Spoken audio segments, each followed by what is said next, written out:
Yun, manok na may konting lugaw. Yun, sabay tayo dyan mga kosa. Yun nga, nagpapakain ako ng manok. Saka nag-aasikaso pa rin ako pa konti-konti ng mga gamit. Ang nisikaso ko ngayon yung mga yan kasi nandyan yung mga African Nightcrawler na worms. Tapos naisip ko na rin magpakain ng mga manok. Tamang tambay ako dito sa likod ng bahay.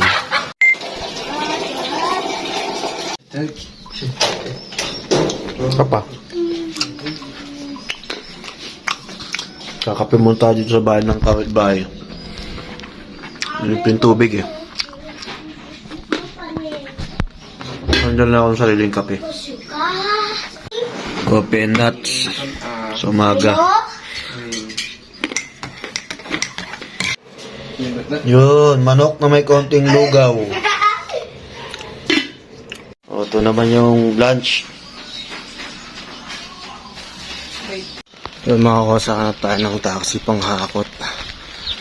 Kasi madami naman akong dadalhin pababa. Salamat sa Alistair Adventure sa pagpapakain sa akin. Sundan nyo rin sila sa Facebook saka sa YouTube. Solid din mga kontayan panigala at mga project sa welding. Yan mga kosa, nandito na ako sa Victory Liner. Kantay lang ako Bayan Manawag, alas 3 yun. Yung mga gamit, lahat ng gamit na bibit-bitin na kayo. Malamang sa malamang magpa-plus na naman ako dyan para sa dami ng dala ko.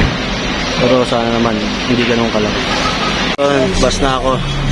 Pagod. Yung iba kasama ko dito tumba yung saka yung ito, bag. Yung iba nasa baba.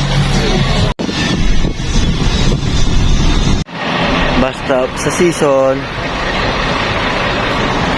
Pagod na yung pet ko eh. Kaya pahinga muna. Tayo konti pagpag ng paa. Mamaya ulit. Yun.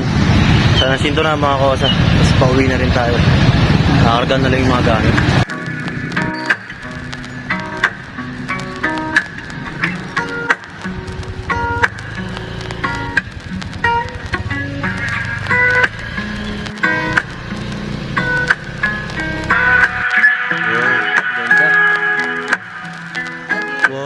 Ganda.